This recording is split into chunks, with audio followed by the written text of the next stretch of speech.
The British Monarchy Post. Prince Philip wife Queen Elizabeth. What happens after Her Majesty passes? We all want to live forever, but the sad fact is that we're all going to die someday, even Queen Elizabeth. It is inevitable. Our mortality is one step away from being 6 feet under. One person who wants to live forever, even though it seems like it, is none other than the Queen of England. She has been around longer than fungus in a crack house, so it is almost inconceivable to imagine her passing away one day. Unfortunately, Queen Elizabeth is mortal and she too will go to the fun hereafter eventually. The question is, what will happen after she passes? What is the protocol to be followed? Look no further. We have the answers for you. Prince Charles becomes king the moment the Queen passes away. Prince Charles becomes King Charles, or the name he chooses for himself. This is immediate. There is no waiting for a coronation that comes later. When she dies, he thrives. Her death will have an immediate impact on the line of succession. Prince William will become the Prince of Wales and the Duchess of Cambridge, Kate Middleton, will immediately become Princess Catherine Windsor or whatever her name will be.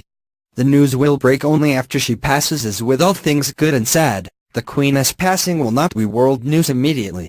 We'll only find out about her death several hours after.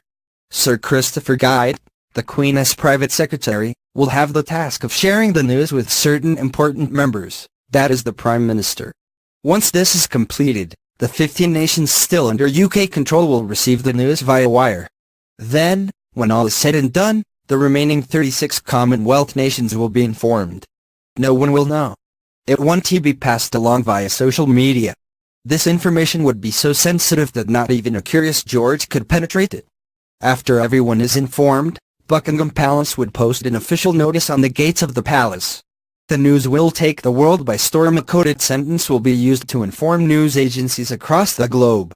This sentence, aptly titled "London Bridge is down," will alert the agencies of the Queen's passing. And then it'll spread like wildfire at a Burning Man concert. Every channel we know of would switch to the breaking news. It would then be official: the Queen would be dead. Funeral arrangements and flags, British flags the world over, would be flown at half-mast.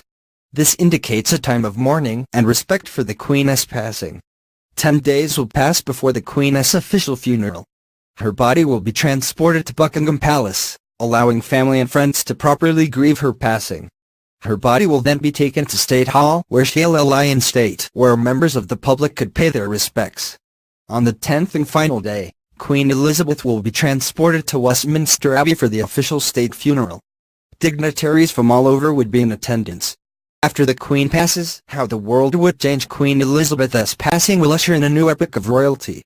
The anthem will change to "God Save the King." Stamps, letterheads, money, etc. would all eventually change, showing King Charles as the supreme monarch. This change would allegedly take quite some time. When the dust had settled, King Charles will attend his very own coronation and become the official reigning monarch of Great Britain. The Duchess of Cornwall, Camilla Parker Bowles, will become Queen Consort, but many have speculated that she won't take this title and would settle for Princess instead. It has a fascinating protocol steeped in history. Hopefully the Queen stays on as monarch for a long time to come. Now at least we know what to expect on that fateful day. In the words of the anthem, "God Save the Queen." What do you think will happen? Will it be pandemonium and chaos? Or will the Queen's funeral be dignified? Let us know your thoughts in the comments below.